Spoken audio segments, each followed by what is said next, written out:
Let me ask you, how do you think it might be possible? How could it be that what I've tried to convey to you through words and sketches and symbols,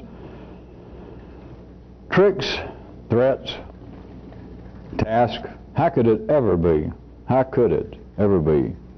grasped by anyone with ordinary intelligence? How could it be grasped by ordinary intelligence? Is there any way that ordinary city sight could ever see that life itself is literally alive? Some of you have written me little notes or sent me articles from out of town and here of some of what you pick up in the science section of New York Times and science magazines, that you believe that certain aspects of the city, it's not an attack on you because some of it I like to see too, I'm interested in it, but you're almost tempted, or you want to believe, I can smell it in your letters, I can smell it in the way that you tore the article out. It's like, maybe some ordinary people, these scientists, these environmentalists, they're beginning to get the idea that perhaps the gods did not create the planet to suit man, that some of them begin to think that man might have been created to sort of suit the planet. And then some of them even start getting close and they kind of dance around the edge about, what if the two are kind of interacting in some kind of way? I know. But if you get good enough that this really has a salubrious effect upon your panning and breathing behavior, if you're getting that good, then you should be able to look down at this. Not that it's not interesting. Keep it up. You can always learn something from what's going on in the mechanics of life. But if you look, if you hold it up to the light, the article, if you smell it, if you fondle it, you realize that they can only get up to a certain point, no matter who they are. They get to a certain point, and that point is what I'm asking you tonight. How could ordinary intelligence ever perceive this? How could they ever grasp it? Is there some way it could be presented to a person of ordinary intelligence? In the city, perhaps they'd consider superintelligence. Scientists, people interested in this area, or some area that I could use as an apparent backdrop. How could it ever be that ordinary intelligence could swallow the full conception that life is alive? How could they ever, how could it be? See, this is not a challenge I'm giving you in the sense that it's a tacit denial on my part that it's possible. I'm asking you to try and ponder it, to neuralize it yourself. How, if there is any way, how could it be presented? How could it be that ordinary intellect could perceive of life from beginning to end? Everything that people say they know, everything that people say they don't know, everything that large groups of people and small groups of people say, this collection here is true and this is reality and over here is imagination. All of that is a part of a living life. And it is not one part directly and solely feeding another, and it is not the other way around, and it is not simply that one of them may be feeding another aspect today and then tomorrow the other one feeds back. That is, that there is that kind of feedback system, that may be possible. That's about as far as ordinary intellect can go now, that may be possible. Which is kind of thing about the environment and life itself on this planet being some kind of continual feedback system. For somebody to go, well, it seems like that there may be some evidence, I suspect, that it might flow in both directions sometime. Do you understand? That may sound as though it's a little more hard science as opposed to the soft sciences of psychology, but this is the same sort of situation as my example for the last several nights I pulled out, that shyness may be genetic, but yet the environment plays a role because the pressures of family life can exaggerate and increase this propensity. That's the same thing. It'd be the same thing if they went as far and say, well, as some of them will do now, that the so-called psychological makeup of a person, even their problems, has got to be, we suspect, a little bit of the environment and a little bit of heredity.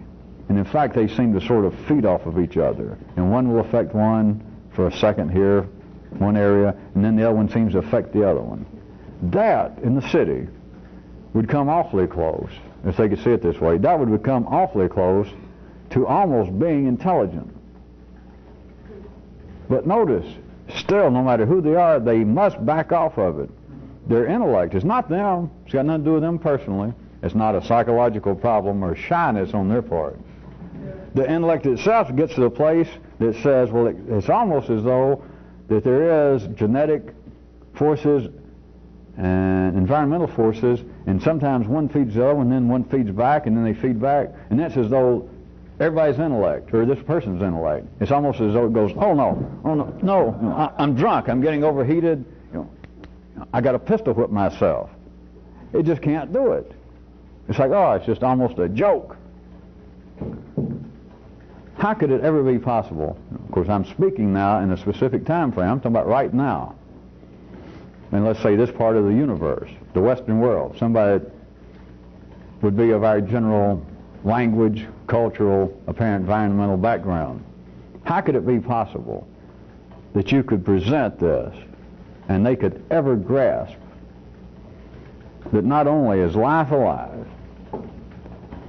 that it is a living being in all aspects, but that within it, it not only contains all opposites,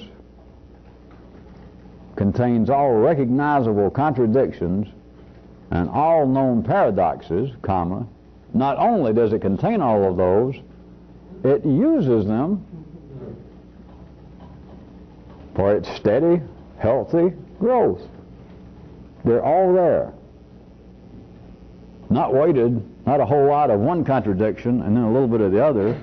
Not, as life has some people wired up to believe, religious thinkers again, of saying, well, there appears to be contradictions in this carnal life, but what's lacking is that kind of divine understanding to see that there's not actually any contradictions, which I got to point out. Life has done it again, because that is a cheap ticket out. And it's never satisfied a lot of people. It's only those sitting around in what passes for ivory towers and theological seminaries for them to go, that's it. That's not it. Now, it would be closer to it, again, if they'd say, all right, to humans there seems to be these inexplicable contradictions, and the reason we see them that way is a limit that we do not, as carnal, crude, sweaty, horny mortals, do not have the divine understanding. All right, now if they could say all of that together, if they could see that all of that, what they just said, that all of that together was a part of life's healthy, growing, perhaps even adolescent, I'm not going to tell you, but perhaps even its own adolescent, hormonal driven, sweaty self, that all of that was being used. And then it can't do it. You can't say, well, all of that is being used. It may be a nice juicy hamburger, part of it.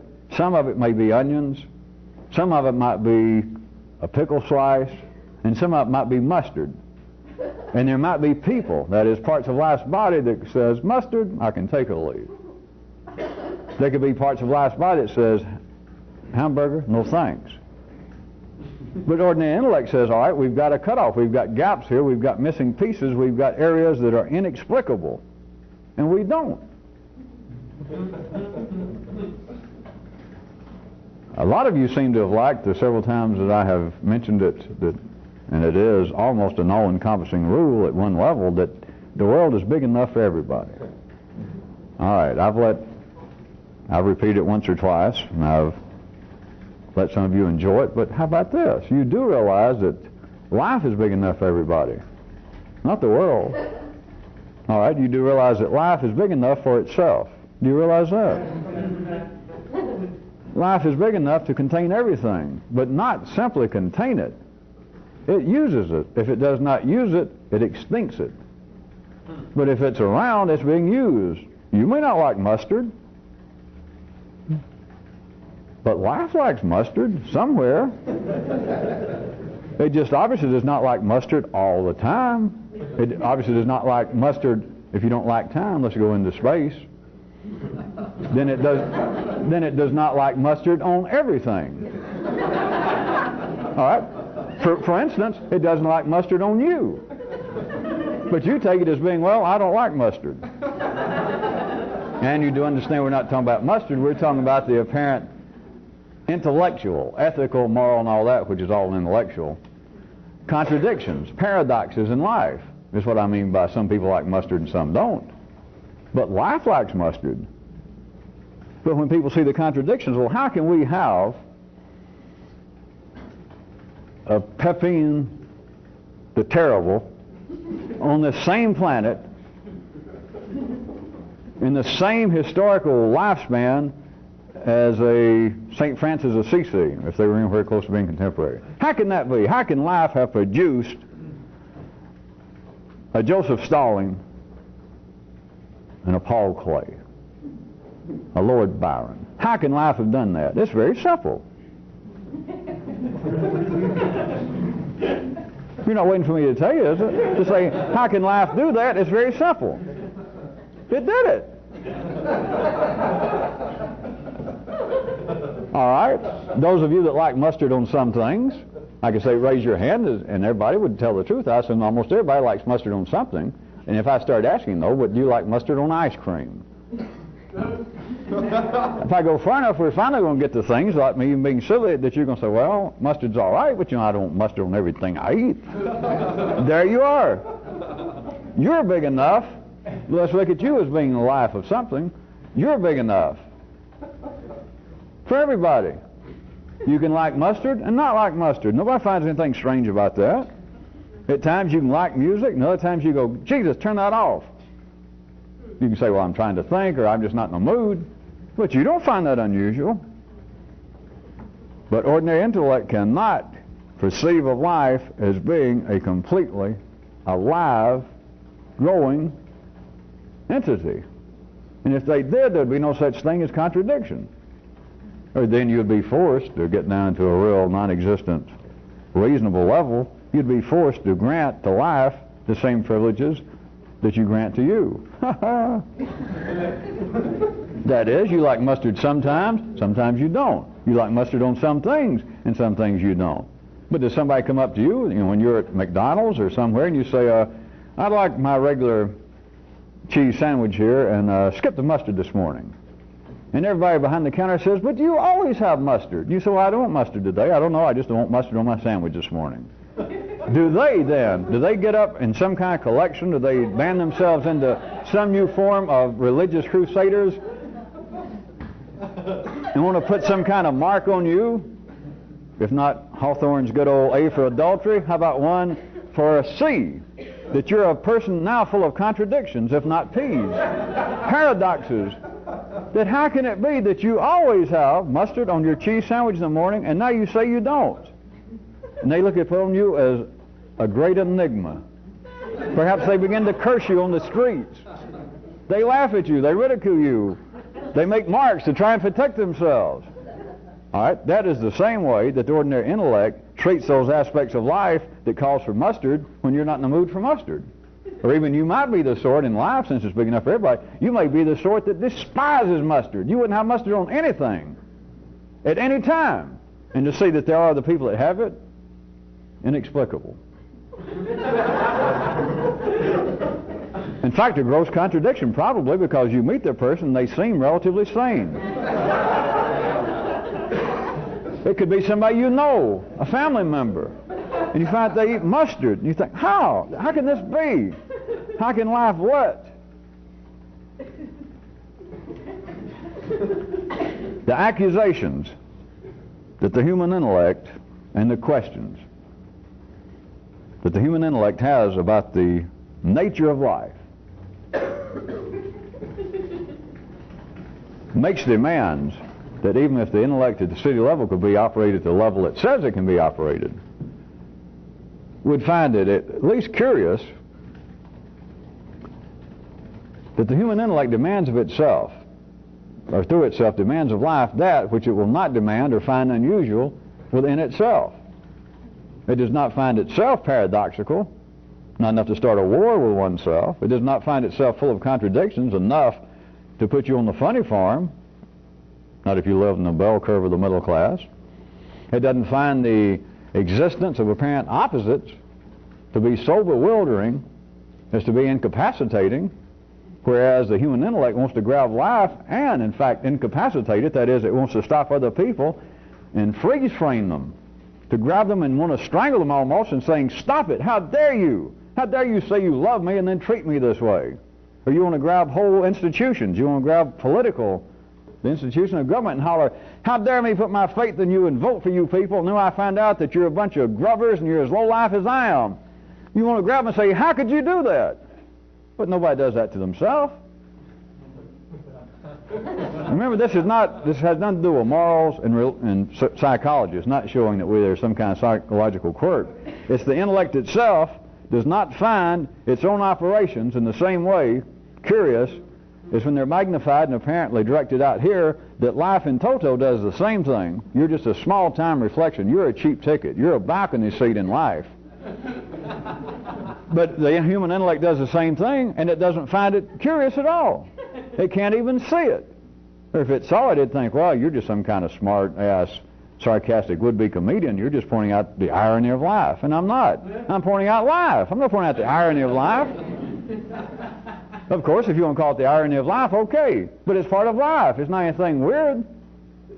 But there's another great example of what can the human intellect ordinarily do with that. To say, well, wait a minute, you're saying that irony is all right when the definition of irony is that which apparently is the reputed output or the outcome, the purpose of something, becomes something else. Oftentimes it's opposite. So that can't be part of normal life. That's not what you're saying, is it? And then I have to say, no, it's not, never mind. Then if I was really sarcastic, I'd say, yeah, you're right. That doesn't exist, actually. That's somewhere outside of life. I mean, that's in some kind of, that's some kind of universe. In fact, I don't know how you knew about it. And then you'd have to think, well, hell, a lot of people know about it, but you're right. Where'd that? And then the human intellect goes,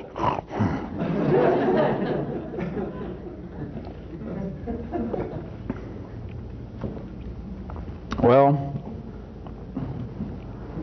as long as I'm at this spot, let me point out again that there is a quite physical, and all that I imply is synonymous with that, material, physical, literal, purpose for what seems to be the clearly perceived opposites, contradictions, and paradoxes in human affairs, in the nature of life. And that is that the human intellect could not function without these. Now, we've been through this from other angles. Were it not, of course, all of that's a form of resistance, if you want to say it that. All of that is a form of second story. All of that is a form of the second word in the dictionary. That you remember, there would be no dictionary. There'd be no human intellect functioning if there was only one word. There's got to be two words. There's got to be some opposition. There's got to be whatever the word was. The guide says, whatever the Old Testament says, I don't guess it actually quotes God. It just says the word was God, but whatever the first word was. The creation, mufflers. All right, that might be holy. That might be a divinely parabolical secret hint, but it would not mean anything. It wouldn't mean smoke to anybody unless there's at least some other word. Of course, this always gets tricky to talk about because you people know a whole bunch of words. I know most of you know more than one or two or three, and so it gets sticky if you understood how. If you knew what I was talking about now, you'd understand that this gets sticky, because then I can say, well, there's got to be a second word. And then you might second guess and think, well, what am I going to say next? All right, there's got to be a second word. There's got to be at least what? Tailpipe. No. Could be, because then you can say tailpipe, muffler. Well, you do something. But the second word after muffler could be something else. Second word could be mushroom.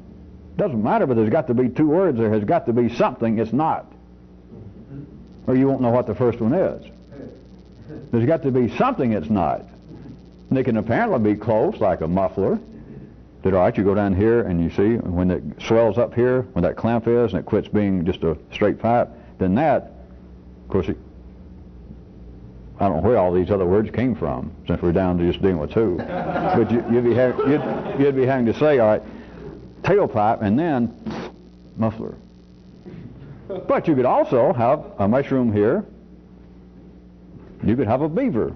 And you could say, muffler, beaver. And you got the same thing. You have got to know, all right, over here, the tailpipe or the beaver or the mushroom, that is not a muffler. You got to know that, or you won't know what a muffler is.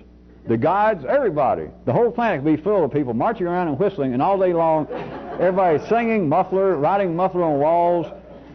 Everybody'd be named muffler. It'd be the only word, but you understand, nobody could be a divinely. It could be the word that brought about creation, but no one would know what it meant until there was a second word. It's impossible. All right, I'm just trying to expand that, trying to get you to see that without what appears to be, quite clearly appears to be, the ordinary intellect, there has got to be this almost infinite variety. Well, it's as large as the human intellect is. Variety of apparent opposites, literal opposites, good and evil, up and down, etc. There's got to be this garden full of contradictions, producing irony, sarcasm, fear, general rundown feeling. And there has to be this horn of plenty of paradoxes. Without that, the human intellect would not function. Would not function. If you are living simply within the confines of apparent paradoxes, opposites and contradictions, and you're attempting to be a revolutionist, you are going to smother. You cannot breathe within those confines. Not out in the revolutionary camp. In the city you can breathe quite well. You might make a reputation. You might become a well-respected, published, recognized philosopher discussing this very area. Again, the apparent contradictions, paradoxes of human consciousness. You may function quite well, do quite well in the city, but out in the bushes, out in a revolutionist camp, you really can't breathe within that. There's nowhere to go with it. There is no good fight to be fought. There is nothing else to think about it, if you've ever thought about it. If you haven't, you didn't miss anything, because I've done it for you. If you just listen to me. You already had 4 or 5 years of, God forbid, philosophy. That's all you need to know. Unless you want a job, and I don't think a diploma from me would get you very far. You cannot breathe. You cannot reason your way out. Once you understand the limits, this philosophy is one of the models of the limits, basis, and extent of the human intellect at the city. Once you see that, you understand that there is no further profit. There is nothing there to learn. There's nobody to talk to. There's nothing you can do with the information.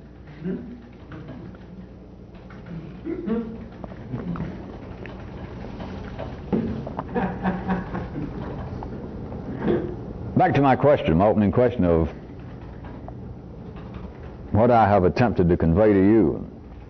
How could it ever be grasped at all by people with ordinary intelligence, the ordinary intellect? People that might hear, as you people have found out through some of the tasks and some of the public things we've done, you can, just you people, without my supervision whatsoever, without my input at all, you people can draw up advertising that will get people to make a phone call or come by, which, don't break your arm patting yourself on the back, that you can apparently use what you think is connected with us to entice people to come by. Such things as, would you like to know the secret of life? if the sentence is well structured and it's on a clean piece of paper or a nice little poster, you'll very likely get some inquiries. Well, yeah, I might. But after that, what? What?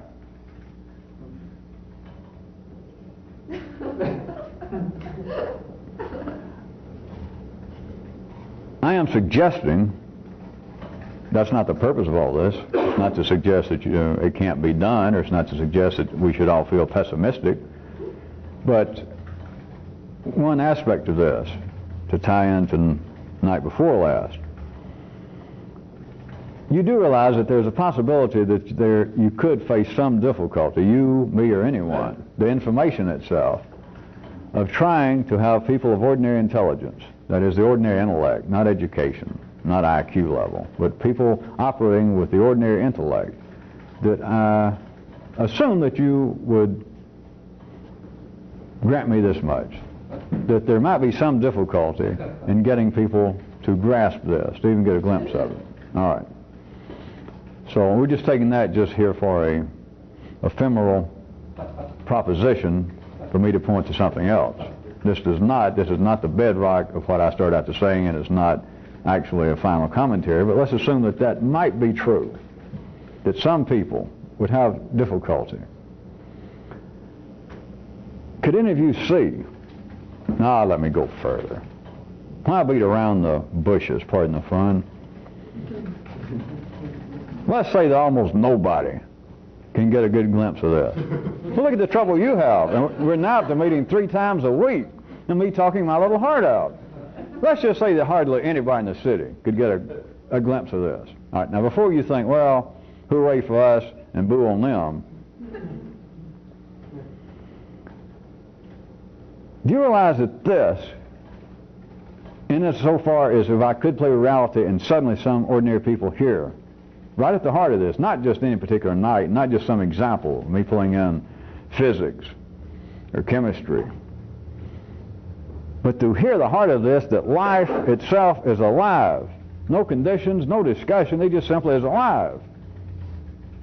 And it's full of everything that apparently is contradictory, self-destructive, based upon opposites, and paradoxical. It's all in there. And it's not only in there, it's being used in a healthy, steadfast, continual manner for health. All right.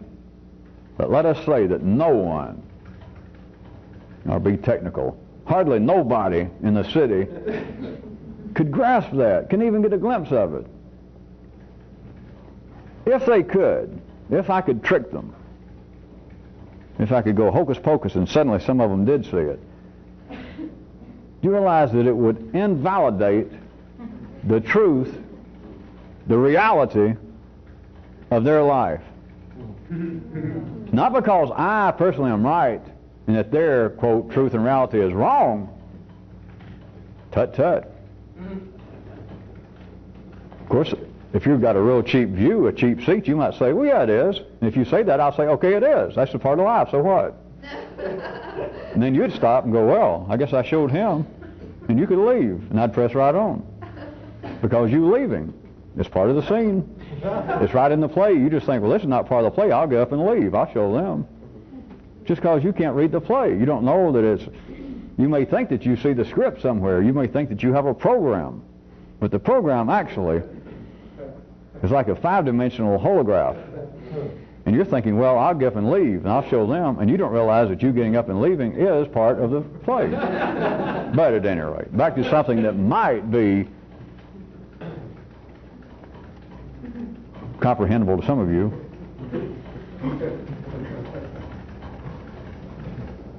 What appears to be the truth and reality, and all that conveys, it doesn't have to be to the individuals metaphysically based or spiritually based, just that life is what it is and I am what I am, warts and all. That is their truth and validity. That is their level of intelligence, the operations of their intelligence.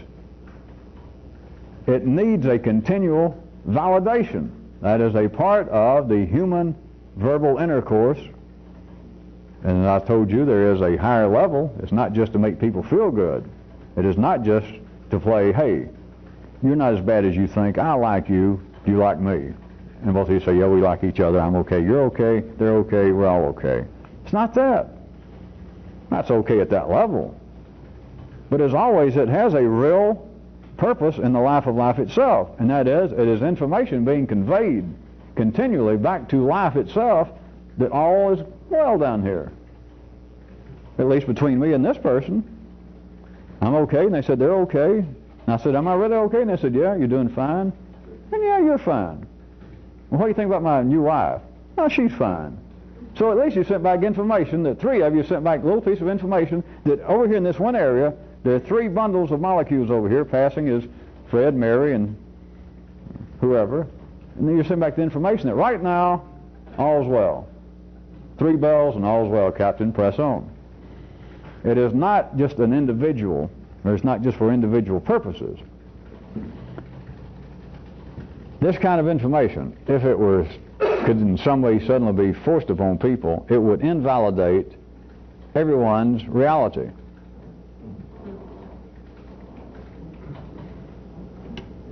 You don't think that'd be a good thing, do you? Well, now you can go, no, I see, no, people couldn't do that. But think about it. It hadn't hurt you. Let's assume that all of you are in favor of it. That, yeah, it's been good. Then how could it hurt somebody? Don't speak too sure. Just because I've said things in the past like, well, if such and such was life, if life was changed in such and such a way, it'd all blow up. The 7-Eleven store would close at 10:30 forever. That'd be it. We'd all be done for. I keep saying things like that, and you nodding, yeah. But what if people could hear this? Why should it invalidate their life to such a point that everything would come to a stop or explode? Same thing, in case you got your choice. Are you sure that would invalidate everyone's life? Are you sure that it would be a negative occurrence in their little number of days if they could in some way be tricked, forced, threatened? If in some way they could grasp some of this. As I said, that was not to really hint to you that it could be done, should be done. I'm not hinting either way. So I'm going to wrap up this paragraph to take you back to the beginning and simply ask, could it be possible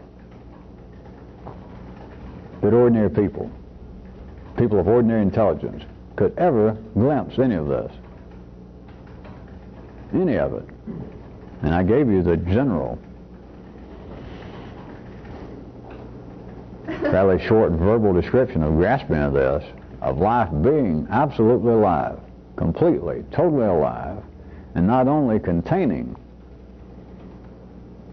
consciously containing, willfully containing, knowingly containing all apparent contradictions, opposites, and paradoxes, not only containing them, but by God, using them. That they are a part of life's own energy, a part of life's own growth process. Is there any way that people of ordinary intellect, the ordinary intellect, could grasp any of that, even glimpse it?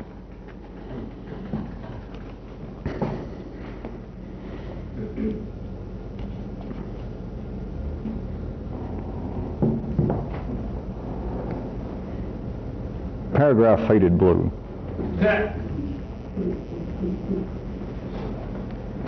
We don't need to keep saying the same thing a second paragraph. How about this? Have any of you ever thought about this? That there is, as yet, no universal myth to explain,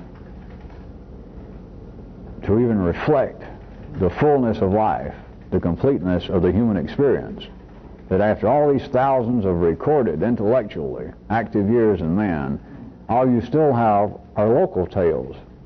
That is, the various religions in specific, and the actual places where they're still considered to be myths of some kind, or stories of the gods, tales of the past super race. But they're all local.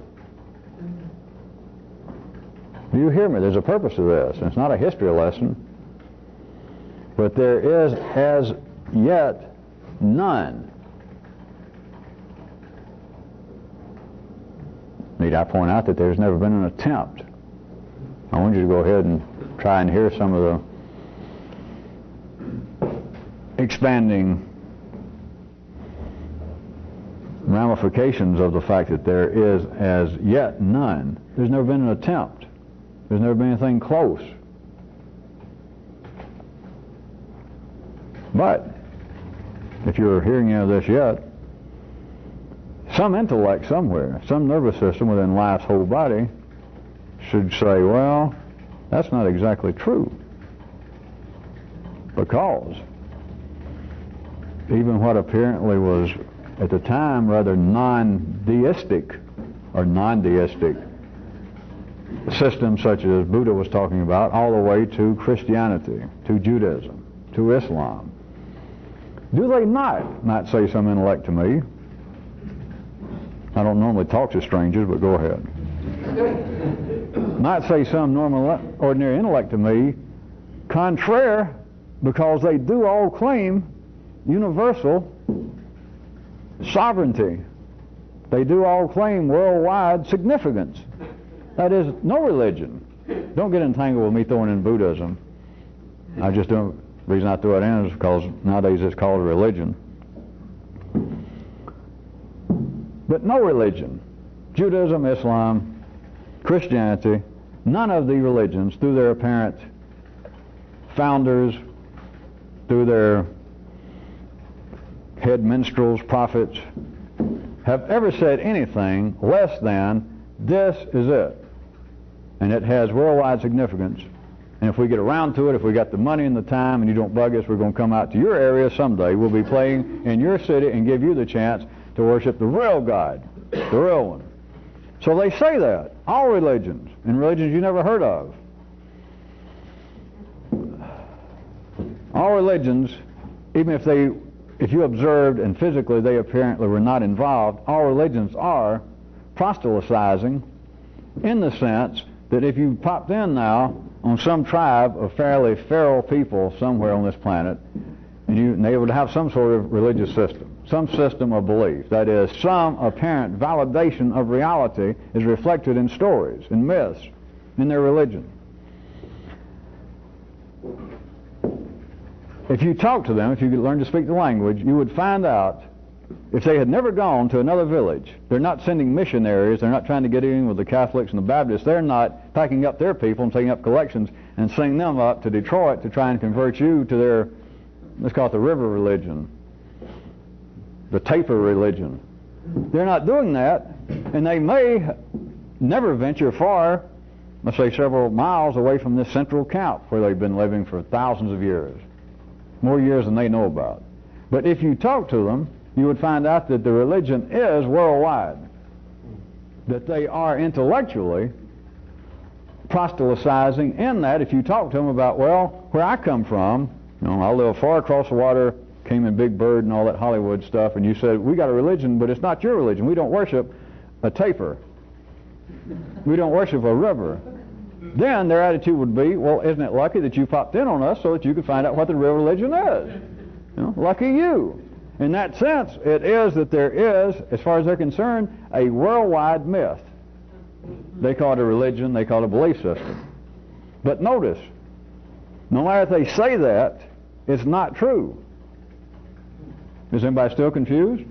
If you are, let me put it this way. All right, what is the worldwide myth that everybody believes? And then you have to go, well,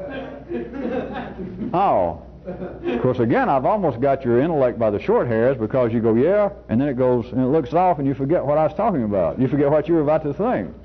That they all say that this is a worldwide, universal, applicable myth, or belief, or religion. If so, then whichever one we're talking about, the river god, the Catholic Church, Christianity, if that is true, then why come everybody's not a Christian? Everybody's not a river religious person. Because there is no worldwide, there is no universal myth to explain life. But again, life in its own mysterious fashion. That's my imitation of a fundamentalist evangelist. In its mysterious fashion. They must love that. Well, they do. They like to be confused in mysterious fashion. Why else would you become a cleric unless you want to be professionally confused?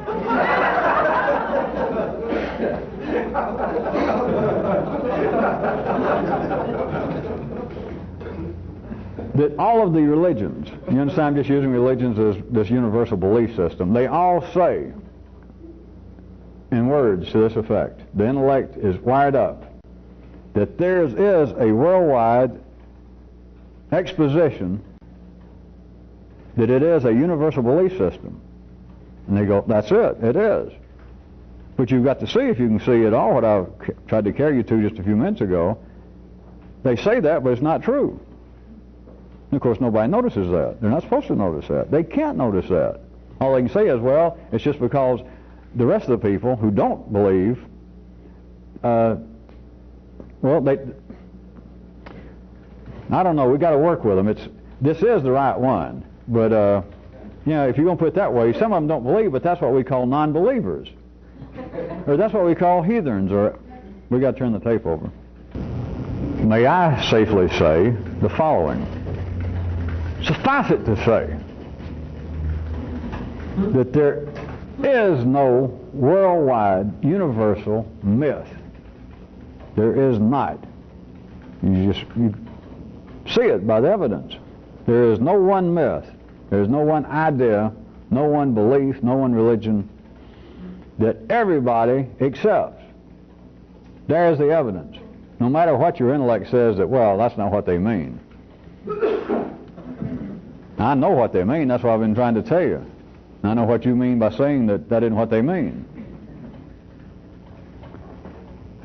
Now, my TWE question to you is, why is it that life is arranged that all men believe in some way that there is a universal myth, a universal applicable myth, as yet everyone else on this planet doesn't understand it, doesn't accept it, etc.? Why has life made everyone believe that when there is no evidence whatsoever? I even hate to stoop this low verbally, that it's simply not true. And everybody says it is. Right, why is it that way? To what avail? To what purpose? But now, moreover, may I ask you further to ponder on your own. To what avail? To what ends has life withheld, not made available, a worldwide myth, a universal myth to explain the fullness of the life of life and the totality of the human experience? Why has it not done so? Why has it only made available these local myths, these tribal religions? Why? It's made men believe that there is a universal myth, and that they know what it is, that it's theirs, where they're an active participant in it, but it's theirs, when that's not true. That's the first TWE question. The second one is, why has life withheld this? Why has it not been appropriate for somebody, some group, well, it's always some person, it's always an individual apparently is the source of it, for there to come out and be a universal myth to explain the fullness of the life of life and the totality of the human experience? One myth. Now, I repeat again, when I say myth, it could be anything, a story, a system. It doesn't have to apparently be a myth. It doesn't have to be on the surface even parabolical. That's another question indeed, is what in the world could you tell people that, all right, here's the universal myth, and you tell them and maybe some go, that's pretty interesting. And then you say, all right, those of you that find it interesting, let me tell you this, that ain't no goddamn myth. That's not tropical. What I just told you is a fact. And what you thought you heard me say and you thought it was elusive? Yeah. It ain't.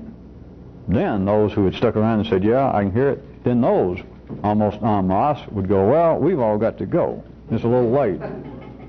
See you later.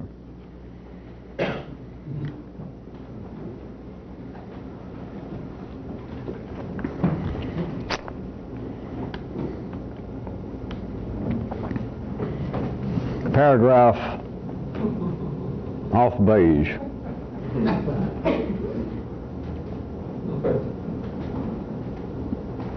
Remember, there is a connection between faded blue and off beige, so at least you think I've actually changed the subject. There is a, again I'll say quite specific, material, physical, now I'll wrap it up, genetic basis for what is normally referred to as leadership, which those of you that grew up in the generation that heard this, in your mind you can say leadership and put flourish and then put charisma. There is a genetic basis for this, whether it be apparently a guy that gets himself elected pope, whether it be an Attila the Hun, whether it be a Mussolini, it's a Jimmy Swaggart, a Frank Sinatra, a Mick Jagger, a James Brown, a Teddy Kennedy. There is a genetic reality to this. There is an actual, magnetic, it is physical, it is real. It is nobody's imagination. It is no PR work. It is a certain hormonal combination that creates what has usually been referred to in the past as leadership, and at some more recent times, on a more personal level it might seem, a more public level, charisma.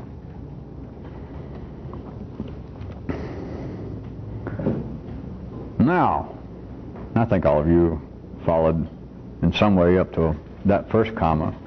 Now, can any of you get past that comma, the opening sentence of that paragraph, and see that institutions, what I've been calling institutions, that seem to be collections of men, collections of purposes that men can't see that make these institutions arise, the institution of the military, institution of commerce, institutions of academia, institutions of religion, institutions of science, that institutions have charisma.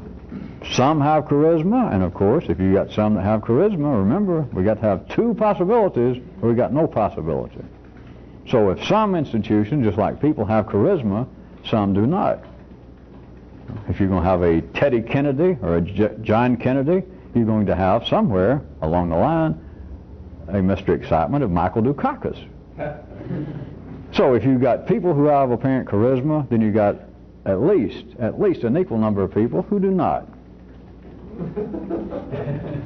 Institutions that seem to be charismatic, that they seem to have a leadership, just almost inherently. You just run across this institution and you want to salute their flag, pay some sort of homage, stand back, take notes, hold your little heart, weep, sweat, be amazed, wonder at the feel. Institutions, some institutions have a genetic charisma. Second comma, it's still the same sentence. I'll assume that at least some of you have gone along this far. So for you, we will continue that great world like in rowing of looking one way and going in another direction. Which rowing is the only thing I could ever see in the 3D world that ever came close to this at times. To do it properly, you look one way and you go another.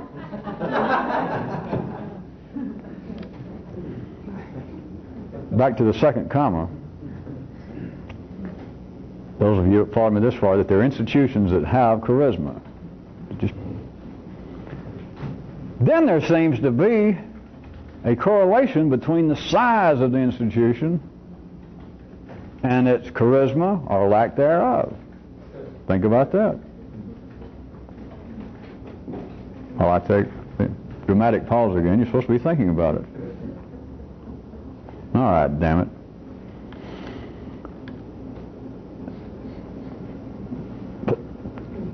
Try and pull out whatever example seems to touch your nervous system first. It could be, we could be talking about religious institutions, different kinds of religions, different churches. We could be talking about political parties, political factions. We could be talking about areas of the arts, music as opposed to drama. We could be talking about apparent schools within music, schools within painting. But let us say you use an example, you got you and it's cheap. That there would seem to be, there is institutions that you've run across that have immediately, they impress you. You would immediately dance backwards with them. There is a charisma. Many people that were not even brought up into it, for instance. Pick out your own example, but I was going to plot the Catholic Church. The people will come across that did not even grow up in the environment. And they walk into a building, the first time into a Catholic church, even on a poor side of town. You know the Catholic Church, you've ever been in one. And if the person grew up in the Assemblies of God or with the Lutherans or you walk into and many people are just immediately taken, whether they ever join up with the church or not, they feel like, hey, it's almost as though they regret 20 years of making fun of Catholics and kicking around little Catholic kids when they were younger or making jokes about the Pope dressing in women's clothes. They feel like, and it's a feeling like, well, hey, I can understand. Now I know why people are attracted. It might even be that close. It may even be on TV that here it is. That this little guy walks out dressed up in women's clothes and making funny signs, and the camera moves back there in Rome, the most sophisticated city, or one of the most in the world supposedly, and there are several hundred thousands of people. Something happens to you. Forget anything about religion, forget about Catholics, Protestants, forget anything. This is an interplay, this is a conversion of energy. And there would be nothing whatsoever unusual, there's nothing psychological, sociological, religious for you to even see out on TV, much less if you stumbled out there in St. Peter's Square and there it was. For you to feel a charisma, for you to feel a power. Surely you hear me. And it could have been otherwise. You could fall into a soccer game for the first time and step in, just walk through a door, take a wrong turn, and there you are in the stadium and a good soccer game. Perhaps again in Italy, where they know how to do it right between the British and the Italian teams, and you can feel that same kind of charisma. There's no great difference between that and what you could feel religiously. Now, back to right after the second comma of my opening sentence.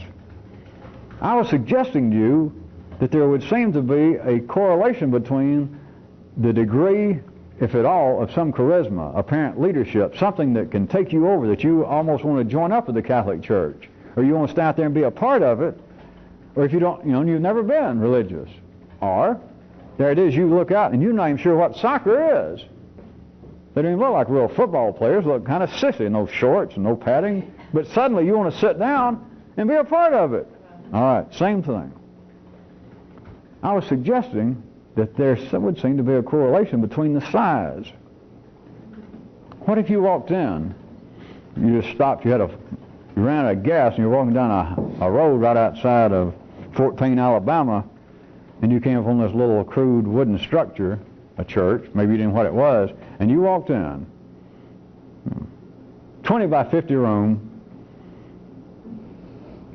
unpainted outside, and you go inside, and inside is somebody dressed up like the Pope, and it's pretty plush in there, almost like a good Catholic church, but imagine just in the confines of that. Would you feel that way?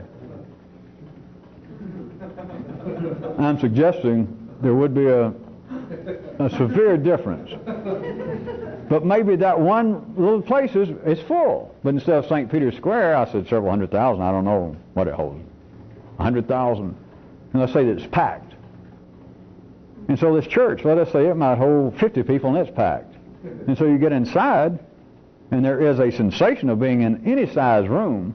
If the church will hold 50 people and there are, let's say, 60 in there, and you wedge in, there is a feeling. But there's also a feeling, what the average closet. How many people get in there? 5? And let's say you walked in an average closet and there were 7. There's still a sensation, but I'm suggesting to you that it is not genetically the same feel as walking into a stadium in Rome and there is 100,000 people cheering a soccer game and the game going on. Are you stepping into St. Peter's Square and there's 100,000 people there looking at the Pope? If you walked in this little place and there's a guy dressed, what if it was the Pope even? But the guy looks like the Pope. And the same kind of icons and whatnot on the walls and the candles burning, would you feel suddenly that, ooh, I could almost be a Catholic, or I want to be a Catholic? How do you be it? My suggestion that all of you should be hearing, or some of you, is, no, you're right, there'd be a difference. You're damn right there's a difference. I said I suggest, and I talked around to give you time to try and breathe on it yourself. Hell yeah, there's a difference. How about even soccer? You go there once and you're almost taken by it. And you find out, when's the next game? They say, well, there's one over in, the next big one is in Barcelona next Tuesday. And so you fly over there and you go in the stadium at the time and you go inside and it's you and 2 other people in the whole stadium. Would you still have that feel for soccer? Would you even stay for the game? Probably not. That ain't right. Look at it as symphony, going into a play. There is a correlation between the 3-dimensional size of something, the physical size, not the time size yet, the physical size of the institution and all of its trappings, that is, the people, everything involved. The institution of the church is not the Pope, you understand. It's not the Pope and St. Peter's. To use at least that one locale, its size yet. The physical size of the institution and all of its trappings, that is, the people, everything involved. The institution of the church is not the Pope, you understand. It's not the Pope and St. Peter's.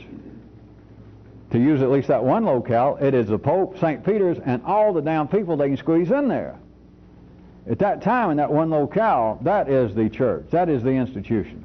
Of course, it is more so, because there would be an effect, those of you that are getting any good at this, there is, remember, a communication. For those of you that are working on your potential Nobel Prize, there is an unrecognized communication.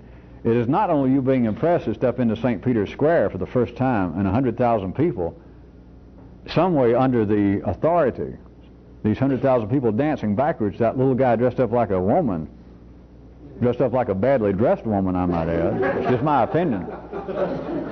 It is not only that, you understand, there's communication going on because you are being affected by people meeting in a Catholic church in Guatemala at that time.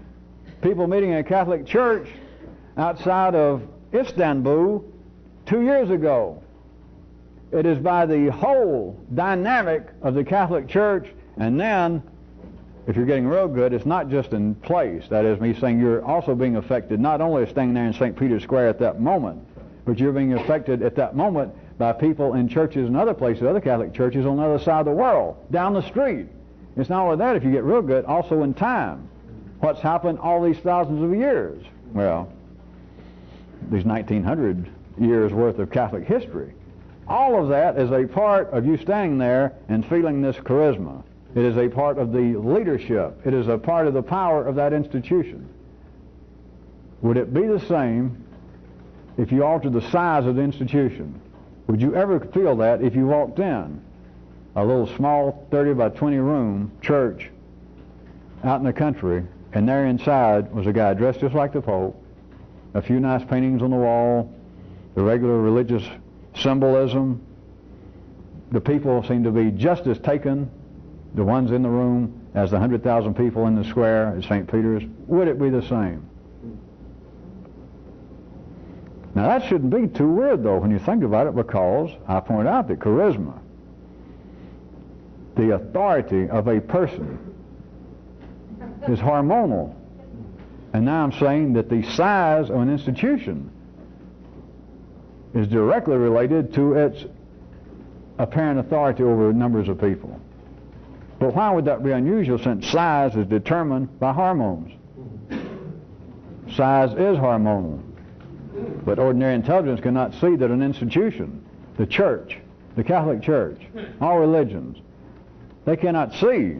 Well, they could almost see if I had beat them over the head with words that, all right, the Catholic Church is not just the buildings, and it's not just the priest, and it's not just the parishioners alive right now. It's that and everything. They can't really do that. They really can't do it if I push it further and say, all right, the Catholic Church is not only the Catholic Church, but you understand the Catholic Church, the Catholic Church is the history. Now, I might get one or two people here and there in the city go, oh, all right, but don't go any further, I'm getting a headache. And I say, well, it's the whole history, it's everything that's happened to it. And they might go, oh, all right. And if they thought I was going to shut up to themselves, they'd say, metaphorically speaking. Then I might say, I heard that. That isn't what I said. But they couldn't go any further. And what would be further? All right, I could say it's not only the history of everything that's happened to the Catholic Church is the Catholic Church as an institution, but it's also this. It's all the violently anti-Catholic people. This fictitious person might go, oh, all right, now wait a minute. Now, so you understand the history of the Catholic Church is everybody that's persecuted the Catholic Church. And they might go, all right, look, don't go any further. I almost agree. You're right that the history of the church has been the kind of battles it had to fight and had to overcome and recruit people. Is that what you mean? I can say, yeah, let's leave it there. That's what I mean. And that human intelligence, that ordinary intellect somewhere might go, oh, all right. I don't think about it, but that's true. Now I can say, wait a minute. Wait a minute. The history of the Catholic Church is not limited to the priests, the buildings, its history, and its parishioners, its believers, and those who persecuted it. It's not only that. An ordinary intellect go, God, don't do this to me. And I say, yeah, listen. It's not only just those that persecuted the Catholics, it's this. The Catholic Church is all the Catholics, and all the non-Catholics. Not just those that persecute them, those that are indifferent to it. Well, at the 3D level, if this is the life of life, if that's everything, and we want to draw out in everything, let's say we already know, or we suspect, or it's our theory, that the dynamics, the reality of the Catholic institution looks like that. All right. You cannot draw it in there without what? Without drawing two things, right? You just don't know it. Because if I'm going to draw that, I'm going to draw what? I'm going to draw everything that is not that, no matter where I put it. I can turn it upside down, I can turn it sideways. I not only drew that, you do follow me. I also drew, am I going to have to do it for you?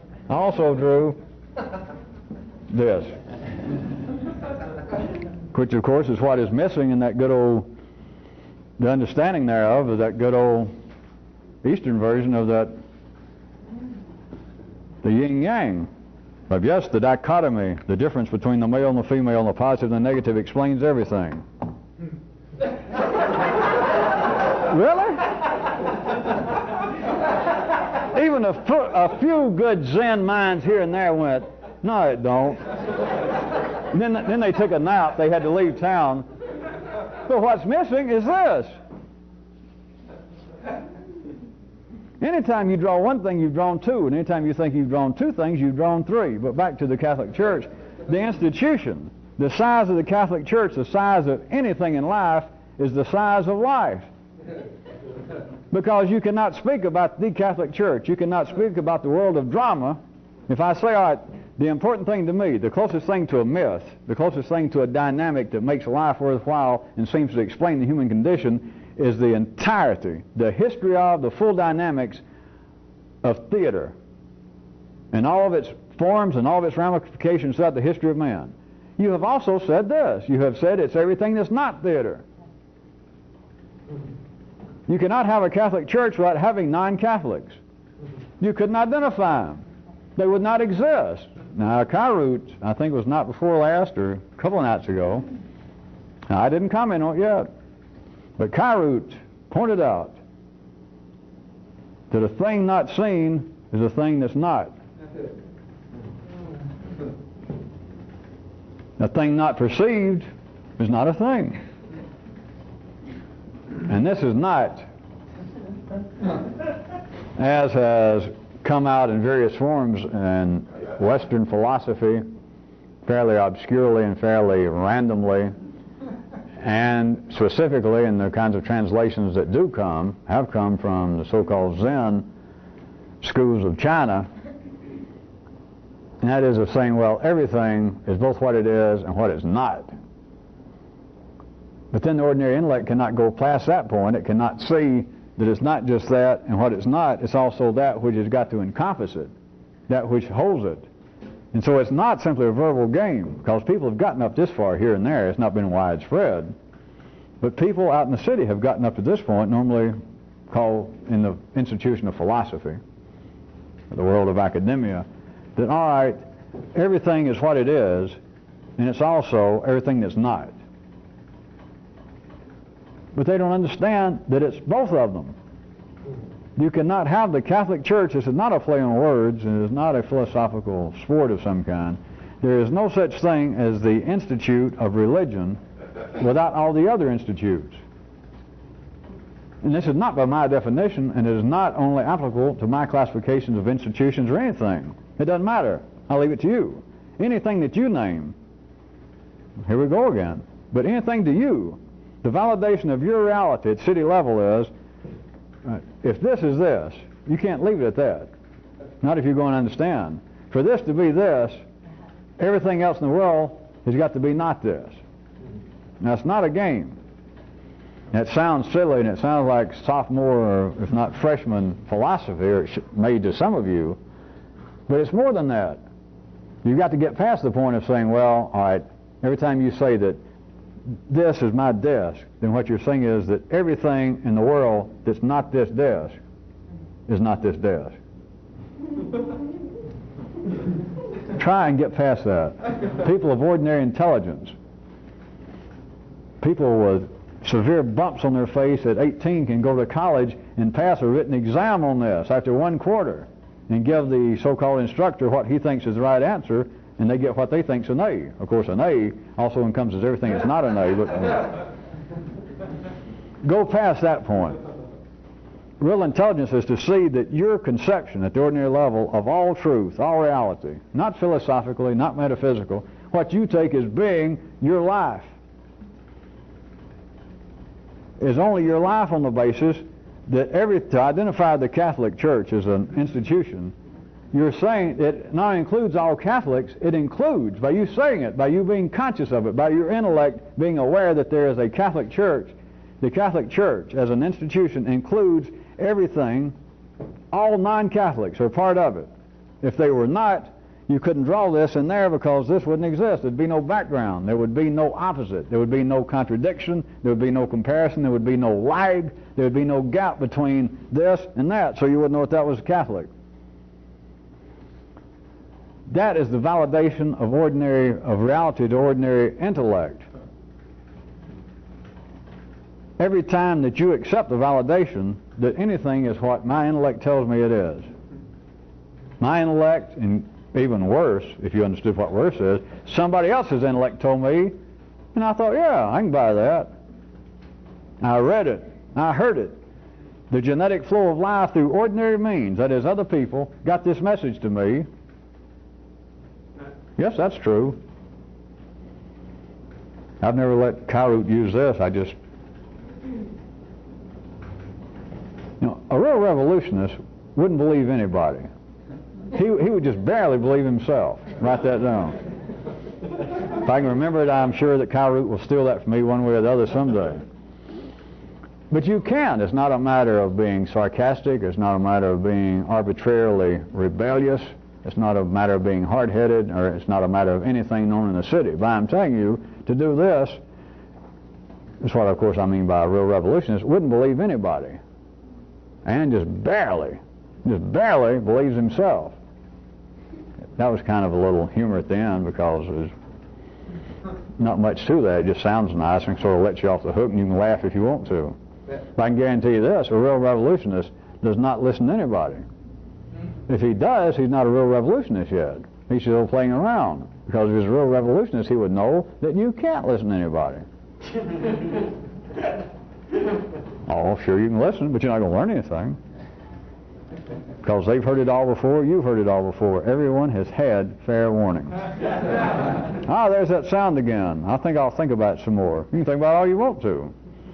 In most cities on Wednesday, about noon, they go, whoo, and they blow a whistle somewhere. And you go, the middle of another week, eh?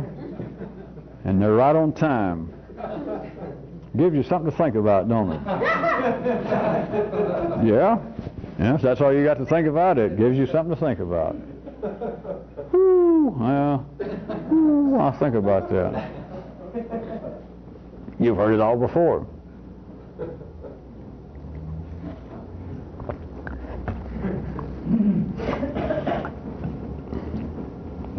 Back to what I was pointing out, that there is a correlation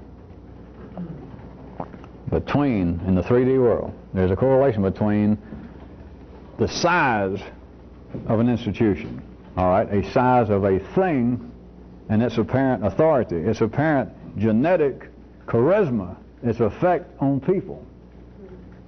Now, might I point out to you what has the ultimate charisma?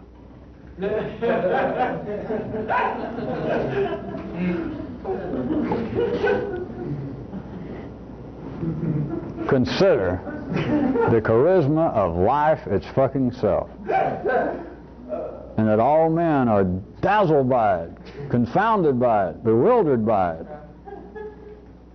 But nobody, of course, having the information I've been trying to give you for the last 15 or 20 minutes, nobody realizes that, among other things, people are dazzled by life, and of course some people want to call it God. They're dazzled by life for one reason, simply because of its goddamn size. Because you are now speaking about, as far as the 3D world is concerned, you're talking about the infinite size. You know, you can forget the Catholic Church.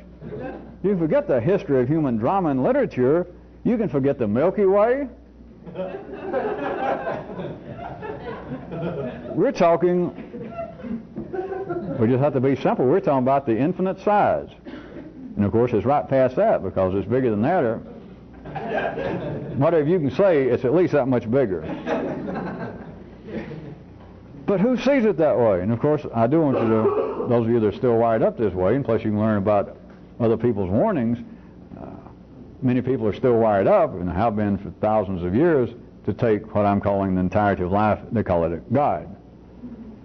And so their conception is, people are apparently prepared to die for it, or at least raise hell and bore you to death and annoy you, about hooray for the big guy, hooray for God, without being able to see it, that there is a genetic, right down to the hormones, the particular combination of hormones, that the size of a thing, all the way from the Catholic Church and all of its full dynamic, time and space-wise, down to the difference between that and you stumbling into the 14-second Assembly of God with 10 members, that there is a difference. Or you stumbling into a theater that only has 4 or 5 actors and 2 or 3 people there, the difference between that and stumbling into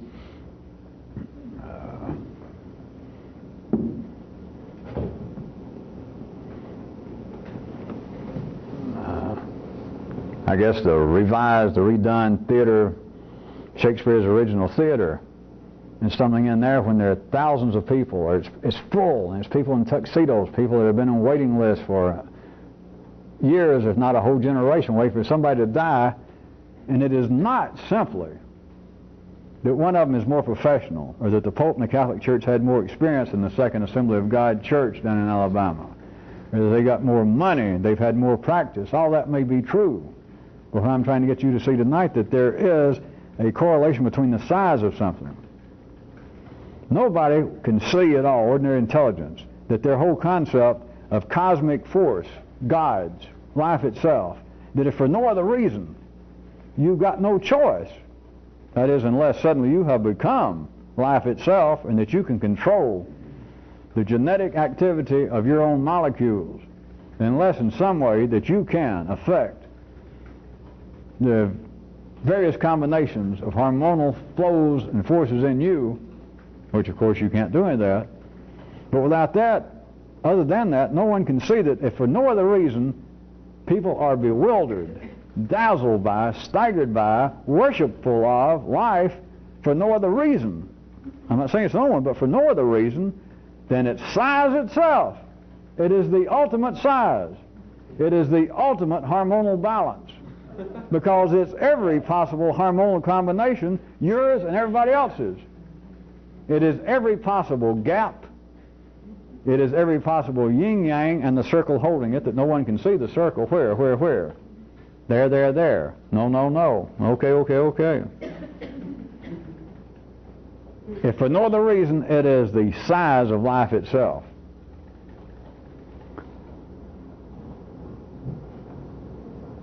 Could any of you begin to see that, in a way, life is the ultimate charmer. Life is the ultimate celebrity.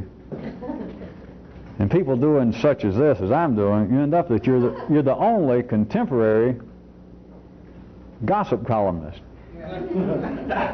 for that particular celebrity, because nobody else even recognized the celebrity.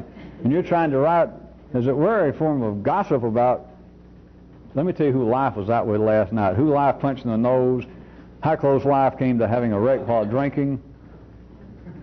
And people in the city, if I tried to do this, goes, you know, have you ever heard of this person he's talking about, this Life? Now I ask you, how could it be possible that ordinary intelligence would ever hear any of this? It is like you've got the ultimate celebrity, the ultimate one. Forget Cher and Jackie Onassis and Sean Penn. We're talking about celebrity. We're talking about it, Life. And here and there are a few people. They end up with a job almost being the only available contemporary gossip columnist. Not only has access to this celebrity, but as it turns out, the only one that even sees it.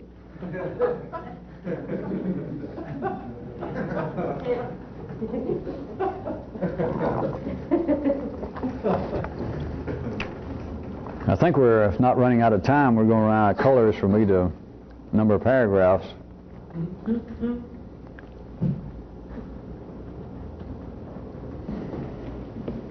So how about let me leave you with, just completely change the subject.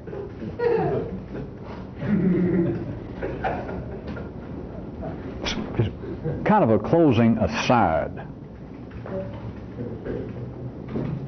The ever popular CA. Now wipe your minds clean. We're going to change the subject. It would seem in the world of reasonable men and women, would it not seem that no one should like a monopoly, except of course those with the monopoly? Well, that should be. Now wouldn't it seem that reasonable people, that no one should like a monopoly? Now you people out there on tape, you're thinking, aren't you? No reasonable person should like a monopoly.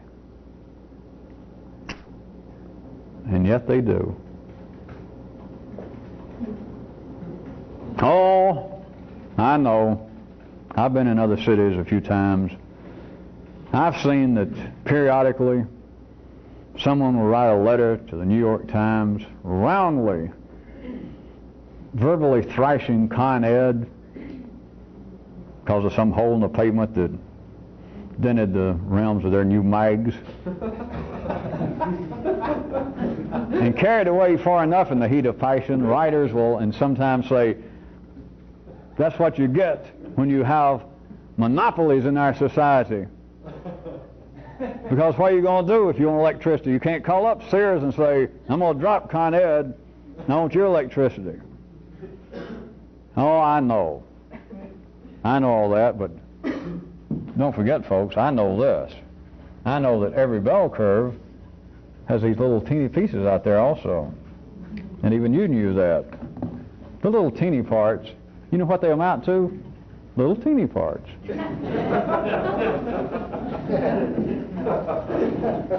That's why they oftentimes get printed in letters to the editor.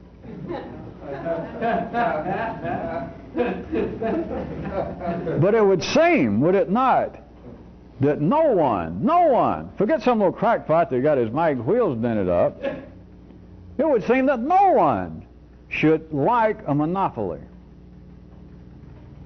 It offers no chance for a better service, a better product. It takes away even the illusion of choice. It would seem as though no one should approve of a monopoly, because the monopoly has got you by the SHs or even the CHs. It's got you by your little dainty parts. So it seemed as though no one would like them, that everybody, if you question them, even if they had never run across a pothole and blamed it on Con Ed or Georgia Power or Pacific Gas Light, that still if you just ask ordinary people, that do you actually like the idea of there being a monopoly, like the post office? Everybody, you can kick the post office because you got no choice. Now when it gets down to actual mail, I know that. And yet people do not thoroughly dislike monopolies. But if you got them there and talked to them, like I said, people that didn't apparently have any individual axe to grind at the time and said, do you actually like the idea of there being these exclusive franchises that certain civilizations and governments award so that there's only one place you can get this product or service? You would think that you'd just get ordinary people from all strata of society, bankers, ditch diggers, accountants, and that you would think that they'd say, no, and many of them would, I'll grant you that. They'd say, no, I don't. And especially you might think in this part of life's body, that is, this part of the world, they might say, no, I'm more in favor of the kind of deprivatization, the deregulation, any governmental control. I think that they ought to do away with the exclusive franchise of the U.S. Postal Service, what little it still has left, and just throw it open. Let John Smith down the street start his own postal system and let the free market take care of it. Let people have the choice. The competition will drive out the bad money. The good money will come in. We'll all be better off. That, yeah, you're right. Monopolies are strangling eventually. People would say that, and it's not true. If it were true, nobody would like God. If that were true, no one would be bedazzled and impressed by life itself. But of course, most people still, or many people still think about it as God. Does anybody condemn God for it being a monopoly, the way they conceive of it? All right, let's get down to what might apparently be less esoteric areas. Outside the realm of apparent consumer services and goods, another monopoly. Let's look at it in your social, your governmental, your civilized life. You would think that people would hate a tyrant, because a real tyrant, a good, full-time, full-fledged autocrat is a monopoly. Do people hate them?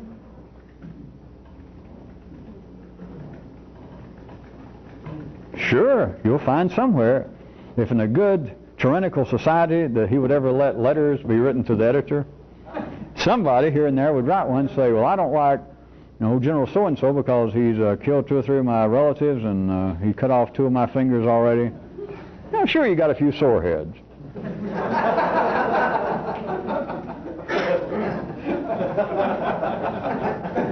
Do people actually dislike tyranny? They might dislike that name. And if you set them down, they might say no. And then they'd start talking about it in the same way that some people say, I don't like the whole idea of there being a monopoly of postal services or the utility companies having the exclusive franchise and I must deal with them. They might say that. But there is a respect. There is a respect, and you can find it in yourself, even as crudely as for the utility companies. None of you know that? The size of it, the power of it. And somebody can complain that, well, they turned off my electricity because, why? Well, I got behind my bill. How long? Well, for 2 years. And they can say, they shouldn't have done that to me. But there is a reverence. There is a deference to the size of anything, any institution, any apparent person that has a monopoly. The bell curve of people in any situation do not dislike an autocrat. They are not in disfavor of a monopoly. People do not dislike God, and their idea of God is the ultimate monopoly. It's the ultimate one. Of course, I'm telling you, theirs is a low level, is a childish kind of tropological description of what I'm calling the life of life. You can't hate it. It's not possible. It has the ultimate charisma. It is the ultimate forward dancer. It is the final Mr. Macho, looking at Mr. Macho being synonymous with a dance partner that dances forward. You could be Arnold Schwarzenegger, and you're going to dance backwards with God, right? You can be 1,000 Arnold Schwarzeneggers. You can be not only Attila the Hun, you can be Attila and 4,217 of the Huns all in one. When it comes to life, you're not even going to bat an eye. You're not going to think, do I start off forward or backwards? You might as well put on a dress and earrings, because with life, you're not only going to immediately dance backwards, you're going to love it.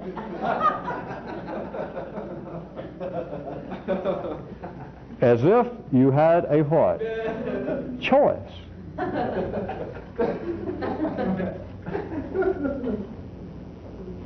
1 minute, eh?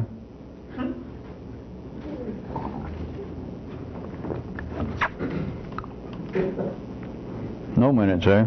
Is that it? Got no minutes left on the audio tape.